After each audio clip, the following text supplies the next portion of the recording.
Hello everyone. Today we discuss about the topic potentiometer titrations. In this PPT, I have taken some photographs from internet as well as some information from Phadke Prakashan's book for BSc 3 Chemistry of Shivaji University, Kolhapur. So I am thankful to them. Now we discuss about the potentiometric titrations. We know that the endpoints of titrations can be determined by various usual methods which depend on the use of indicators. But if the solutions are colored very dilute and forming the PPT precipitate, then suitable indicators are not available and the endpoints of such titrations cannot be determined accurately. In these cases, we can use a physico-chemical method, that is potentiometric method.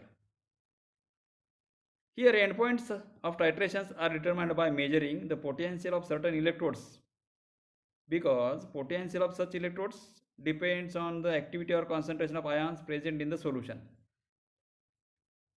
These titrations are called potentiometric titrations. The theory of potentiometric titrations is similar to that of ordinary titrations. Consider any metal ion electrode. In case of any metal ion electrode, the reaction occurs as m raised to n plus Ne minus gives m. Here the electrode potential of this reaction can be given by the next equation for electrode potential. Em is equal to E naught m minus 2.303 RT by Nf into log of Qa, where Qa is the reaction quotient. In case of our reaction, Qa is equal to activity of m divided by activity of m raised to n plus, that is equal to activity of 1 upon activity of m raised to n plus, and the next equation can be modified by using the value of Qa, that is Em is equal to E naught m plus 0.0591 upon n into log of activity of m raised to n plus. From this equation, it is clear that potential of any metal ion electrode depends on concentration or activity of the ions present in the solution. In the above equation, E naught m is the standard reduction potential of the electrode. N is the number of electrons involved in the reaction, and A m raised to n plus is the activity of metal ions. Now we discuss about the determination of pH. To determine the pH of any solution, we have to use the electrode which is reversible to the H plus ions, or the electrode which is responsible for the H plus ion concentration present in the solution. Here we can use the three different types of electrodes. One is the hydrogen gas electrode, other is the quin hydrogen electrode, and third is the glass electrode. We can use here reference electrode as a saturated calomel electrode as a reference electrode. Now suppose we have to determine the pH by using a hydrogen gas electrode, then construct the cell by using the hydrogen gas electrode and saturated calomel electrode as shown here, that is PT, H2 gas at 1 atmospheric pressure, single vertical line H plus having unknown concentration, double vertical line SCE, that is it is connected with the saturated calomel electrode. When we construct the cell, then connect this cell to the potentiometer and determine its EMF of that cell. Actually, the EMF of cell can be given by the equation EC is equal to ER minus EL, where ER and EL are the reduction potentials of right hand and left hand side electrodes. In this case, Right hand side electrode, it is the saturated calamine electrode. Left hand side electrode, it is the hydrogen gas electrode. So in this case, EC is equal to ESCE minus EH2. But we know that EMF of hydrogen gas electrode, the final equation is minus 0.0591 into pH. By substituting the value of potential, the reduction potential of hydrogen gas electrode in this equation, we obtain the equation EC is equal to ESCE minus, in bracket, minus 0.0591 into pH. So from this equation, we can obtain the final equation, that is pH is equal to EC minus ESCE upon 0.0, that is 0.0591. Simply the equation is pH is equal to EC minus ESCE divided by 0.0591. This equation at 298 Kelvin.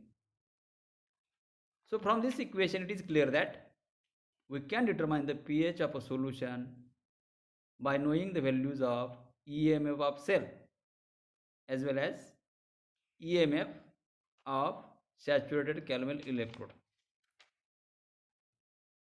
Now we discuss the quinhydron electrode. So what is quinhydron? Quinhydron, it is the equimolar mixture of quinone and hydroquinone. In aqueous solution, if we add the quinhydron powder, it gives equimolecules of quinone and hydroquinones. The reaction mechanism of quinone and hydroquinone is given here. That is quinone plus twice of H plus twice of E minus, it gives hydroquinone. By taking the next equation from this reaction, we will obtain the equation for reduction potential of quinhydron electrode at 298 Kelvin. It is EQH is equal to 0.6998 minus 0.0591 into pH. Actually, the construction of quinhydron electrode is very simple. It can be observed in the diagram. That is, there is a simple solution of unknown pH. Platinum strip is immersed into that solution and some amount of quinhydron powder is added to it. Now this quinhydron can be connected to the saturated calamine electrode to determine the pH, or whenever we have to determine the pH, construct the cell using this quinhydron electrode and saturated calamine electrode. Both these electrodes are connected through salt bridge and then connected to the potentiometer. Determine EMF of the cell by potentiometer. Actually, the equation for EMF of cell is EC is equal to ER minus EL. Hence, the EMF of cell is equal to EQH minus ESCE. By putting the values of reduction potential of quinhydron electrode and value of reduction potential of saturated calamine electrode, we will obtain the final equation for pH. That is, pH is equal to 0.454 minus EC divided by 0.0591. In this equation, it is at 298 Kelvin because we have taken the value of 2.303 RT by F at 298 Kelvin. So from this equation, it is clear that we can obtain the pH by knowing the EMF of cell value, that is EC, which is obtained from the potentiometer. So this electrode is very easy to construct. It attains equilibrium rapidly. It can be used in many solutions in which hydrogen electrode is not applicable. It is not easily poisoned as that of the hydrogen electrode. But this electrode have some disadvantages. That is, it cannot be used in solutions of pH greater than 8, or in more alkaline solutions, hydroquinone ionizes slightly as an acid and also gets oxidized by atmospheric oxygen. This affects the equilibrium between quinone and hydroquinone, which is the basis of potential equation. As well as the potential of electrode may be slightly affected by high concentrations of salts, and it is not stable for long period, particularly above 303 Kelvin. Now we discuss next electrode, that is glass electrode. The glass electrode consists of a special glass, that is pH responsive glass, of relatively low melting point and high electrical conductivity. It is blown in the form of a bulb, which is then sealed to the bottom of a hard glass tube as shown in figure. A solution of 0.1 molar HCl, which provides a constant H plus ion concentration, is placed inside the bulb, and silver chloride electrode or simply platinum wire is inserted to make the electrical contact as shown. The electrode can be constructed and which can be diagrammatically shown here.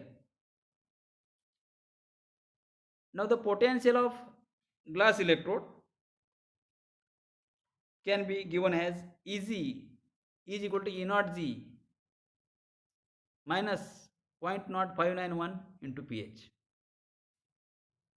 To obtain the pH of a solution, we have to construct the cell as, which is given here, AgCl, single vertical line 0.1 molar HCl, single vertical line glass, single vertical line solution of unknown pH X, and this glass electrode connected through salt bridge to the saturated calomel electrode, or in some cases it is also inbuilt. And this complete cell, it is connected to the pH meter or potentiometer, and then obtain the EMF of the cell. EMF of cell can be given by the equation EC is equal to ESC minus EG.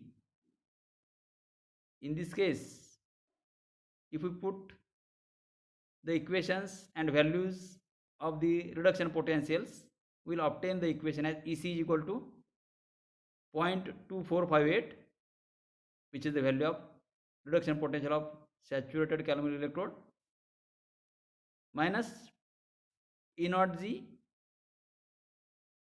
that is the equation of reduction potential of glass electrode, minus in bracket E naught G minus 0.0591 into pH, bracket complete. The final equation will be pH is equal to EC minus K divided by 0.0591. So from this equation, it is clear that by knowing the value of EMF of cell, we can calculate the pH of unknown solution by using glass electrode. There are some advantages of glass electrode, as it is not affected by strong oxidizing or reducing agents. It can also be used in the presence of metallic ions, poisons, etc. It is simple to operate. It can be used in solutions of pH values ranging from 0 to 9. Electrodes of special glass can be used for measuring pH values even up to 12. But there are some disadvantages. Number one, as a glass membrane has extremely high resistance, the ordinary potentiometer cannot be used to measure the potential of electrode, but we can use special electronic potentiometers. As well as electrodes are costly and fragile. Now we discuss about the potentiometric titrations. The potentiometric titrations assembly is as shown in figure. It consists of accumulator, potentiometric wire, voltmeter, galvanometer, sliding contact, tapping key, hydrogen gas electrode, calomel electrode with salt bridge, mechanical stirrer, burette with solution, experimental solution, that is solution to be titrated. In case of potentiometric titrations, there are two methods. for locating endpoint. That is, part A is classical method for locating endpoints, and part B is the analytical methods for locating endpoints. In classical methods, the potentiometer iterations, the potential with respect to the standard electrode are not usually required, and the measurements are made during the progress of the titrations. The equivalence point of the reaction will be obtained by a sudden change in potential in the plot of EMF versus volume of titrating solution. The method which can detect this abrupt change can be used here. In this method, a cell is constructed by using two electrodes. Out of two electrodes, one electrode must have the known potential, that is a reference electrode like calomel electrode. The other electrode is an indicator electrode, the potential of which depends on concentration of particular ions present in the solution in which it is dipped. The solution must be stirred during titration. The construction of potentiometer titration apparatus is as shown in figure. Now the EMF of the cell containing the initial solution is determined, and it is noted. Initially, large increments about 1 ml of the titrant are added until the equivalence point is reached. After each addition, the solution is stirred and EMF is noted. The approach of equivalence point is indicated by more rapid change of the EMF in the vicinity of the equivalence point. Equal increments about 0.1 ml of burette solution should be added. Then stir the solution and measure the potential of the cell. Several points should be obtained beyond the equivalence points. To determine the endpoint of titration, the EMF values are plotted against the volume of solution added from burette. A potentiometer titration curve is obtained as may be shown in the diagram. Here, the abrupt change or sudden change in EMF can be observed in this plot. The sudden change or abrupt change are the point where maximum slope gives the end point of titration. But in this case, we will not obtain the accurate end point because the abrupt change or the point at which maximum slope depends on the drawing skill of that person. So to obtain the accurate end point, we have to use another method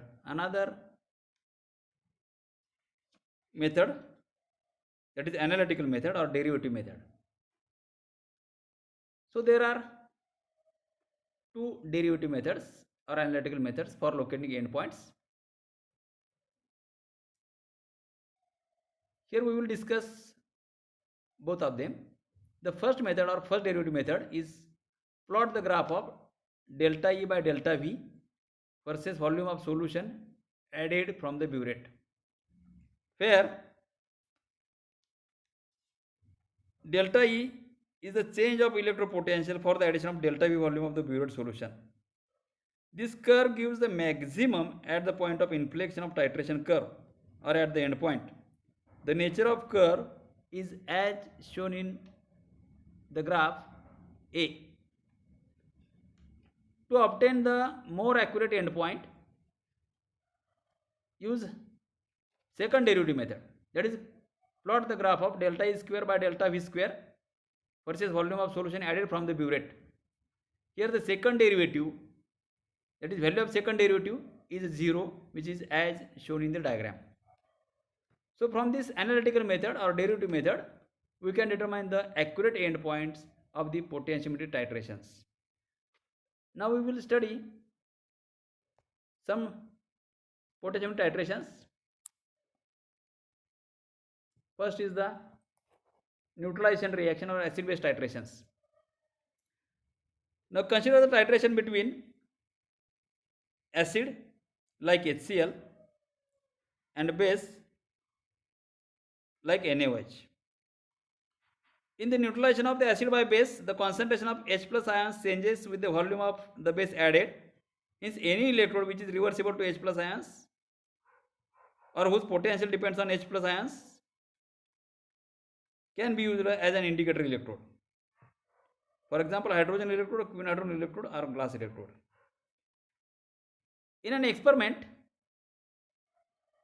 a definite volume of the acid, say HCl, is taken in a beaker. A pinch of quinhydron powder is added to it. Solution is stirred and platinum wire is dipped in the solution. This electrode is then coupled with the reference electrode like saturated calomel electrode through a salt bridge. The cell constructed can be represented as shown here. The EMF of the cell is measured on potentiometer. Then NaOH is added gradually from the burette. Measure EMF after each addition. Continue the addition up to the end point. It is found that the EMF goes on decreasing as H plus ion concentration decreases, that is pH increases. This is found to be true by observing the equation pH is equal to 0.454 minus E cell divided by 0.0591, and this equation it is for the quinhydron electrode. At the vicinity of end point, small increments are added from the burette to the solution, and after each addition, solution is stirred and then EMF is measured. So many readings are also taken beyond the end point or equivalence points, and for the determination of end point of titration, we can use the classical method first, that is obtain the titration curve by plotting the graph of EMF versus volume of solution, volume of NaOH added from the burette. The nature of the graph is as shown in the figure. That is, initially EMF of the cell is high. It decreases by the addition of NaOH because H plus ion concentration decreases and pH increases. And there is point of inflection at which sudden change, sudden decrease in EMF takes place, can be observed in the diagram. This point of inflection is the end point of titration. But we cannot obtain the accurate endpoint by this classical method or by the titration curve or by the plot of EMF versus volume of NaOH added from the burette. To determine the accurate endpoint, use a derivative method or classical method. Use first derivative method or analytical method, in which plot the graph of delta E divided by delta V versus volume of NaOH added from the burette. The value of delta E by delta V is maximum at end point. It can be observed, it can be seen in the graph, that is graph of delta E by delta V versus volume of NaOH added from the burette. This plot or this method gives the accurate endpoint of the potentiometric titration. So by using this curve, we will obtain the endpoint of acid-base titration. Now we discuss the redox titration, that is oxidation reduction reaction. In case of redox titration, suppose we have to determine the endpoint of titration between ferrous sulfate and potassium dichromate. Here iron exists in four different oxidation states as Fe++ and Fe++, which are interconvertible by the loss or gain of electrons. Hence it is called oxidation reduction system. In experimental procedure, a definite quantity of FeSO4 is taken in beaker. Some quantity of H2SO4 is added, solution is stirred, and platinum wire is dipped in the solution. This platinum electrode is then coupled with a saturated calomel electrode through a salt bridge as shown here. That is, the cell constructed is shown here. That is SCE double vertical line oxidation reduction system in bracket Fe2 plus Fe3 plus bracket complete single vertical line PT. It means here in oxidation reduction system, that is in the ferrous sulfate solution, which also contains H2SO4 solution, platinum wire is immersed. This electrode, it is connected through salt bridge with AC, then it is connected to the potentiometer, and initial potential initial EMF of the cell is noted. Then the solution from burette, that is K2Cr2O7, is gradually added from the burette as the potential of the electrode, it is E is equal to E0, that is E naught minus 0.0591 into log of concentration of Fe2 plus divided by concentration of Fe3 plus, because in this case number of electrons involved in the reaction is only 1, because from the above reaction, which is shown as Fe3 plus plus of A minus gives Fe2 plus, reaction quotient Qa is equal to Fe2 plus divided by Fe3 plus. So this equation shows that as the reaction proceeds, as titration proceeds, when we add the K2Cr2O7 gradually from the burette, K2Cr2O7 converts Fe2 plus ions to the Fe3 plus ions, that is concentration of Fe2 plus decreases and that of oxidized form Fe3 plus increases. Thus, according to the equation, it is clear that the value of E, that is potential, increases, that is value of potential of the redox electrode increases, and finally EMF of cell EC also increases because potential of calomel electrode is constant. Potential of calomel electrode is constant. So the EMF of cell EC is equal to ER minus EL. So here right hand side electrode, it is the redox electrode, left hand side electrode, that is saturated calomel electrode. So hence, when the value of redox electrode increases, value of EMF of cell also increases. Hence, to obtain the endpoint of titration, take so many readings before and after the endpoint of titration, and to determine the endpoint by classical method, plot the graph of EMF versus volume of titrant, that is volume of K2Cr2O7 added from the burette.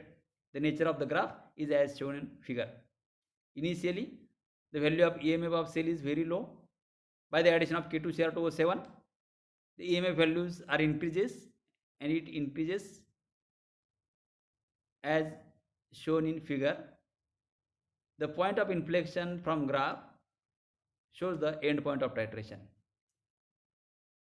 To obtain the accurate endpoint, we have to plot another graph, that is delta E by delta V versus volume of K2Cr2O7. Here the value of delta E by delta V is maximum at endpoint of titration. This method of plotting of delta E by delta V versus volume of K2Cr2O7, it is the analytical method, or it is the first derivative method, which gives the accurate endpoint of the titration. The value of delta E by delta V is maximum at endpoint, and the nature of graph is as shown in figure. So we can determine the endpoint of oxidation redox titration or redox titration. Now next titration, that is precipitation titration. In the titration where precipitation takes place, the ordinary indicator method is not useful to detect the endpoint, but it can be detected by the potentiometric method. In this method, indicator electrode which is reversible to one of the ions of the precipitate is used. For example, in the titration of AgNO3 versus KCl solution is to be carried out, then the silver electrode is used as an indicator electrode, and it is coupled with the saturated calomel electrode through a KNO3 salt bridge to form the following cell, or to form the cell as given here. The cell formed is as shown here. The initial EMF of the cell is measured on the potentiometer. As the reaction of titration proceeds, the Ag plus ions gets precipitated as silver chloride. The Nernst equation for silver electrode is given here. That is EAZ is equal to E naught AZ plus 0.0591 into log of activity of AZ plus. This Nernst equation is obtained by taking the reduction reaction for this right hand side electrode. And from the equation of EMF of cell, EC is equal to ER minus EL. That means EC is equal to EAZ minus ESCE. We can substitute the value of EAZ here. And by taking the values of ESCE, we can determine the value of EMF of cell. Here the potentiometer direct gives the reading of EMF of cell. So measure the initial EMF of the cell, then add gradually the solution, that is KCl, from the burette. By the addition of KCl, after each addition, measure the EMF of the cell and note it. Take few more readings after endpoint of the titration also. To determine the endpoint, there are again two methods. First is the classical method. In case of classical method, obtain the potentiometer titration curve by plotting EMF of the cell versus volume of KCl added from the burette. When we plot the graph, initially value of EMF of cell is high and it decreases by the addition of KCl. It is shown in the titration curve. This curve or this method cannot give the accurate endpoint. To obtain the accurate endpoint, use analytical method, that is derivative method. Plot the graph of delta E by delta V versus volume of KCl added from the burette. In this case, the value of first derivative, that is value of delta E by delta V, is maximum at endpoint of the titration. It can be obtained, it can be observed from the graph of derivative method, that is graph of delta E by delta V versus volume of KCl added from the burette. So thus we can determine the endpoint of precipitation titration also by using this potentiometric method. There are so many advantages of this potentiometer titrations. Some advantages can be discussed here. That is, potentiometric method can be used in case of dilute as well as colored solutions like vinegar or inks, where ordinary titration with the help of indicators is not possible.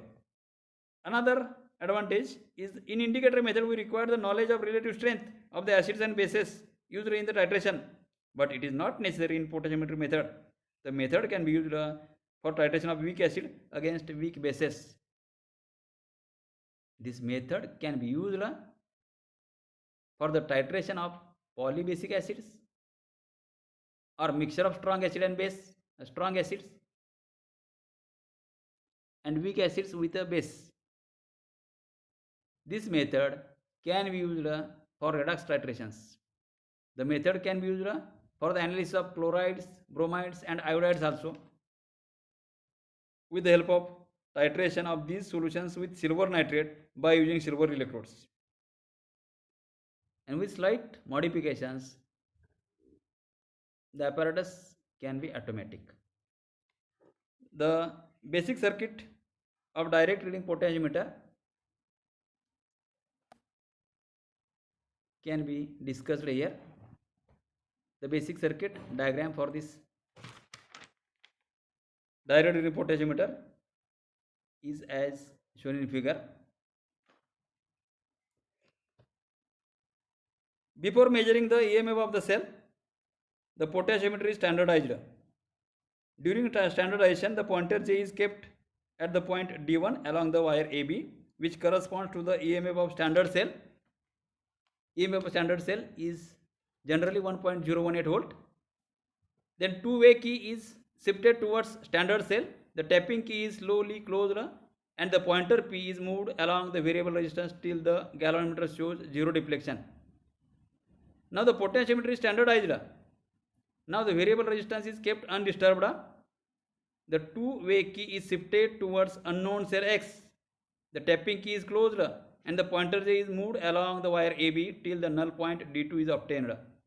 The reading of the wire at the point D2 gives the voltage of the cell X directly. Thus, we can determine the voltage of unknown cell X directly. For this preparation, we use the app DU Recorder. Thank you.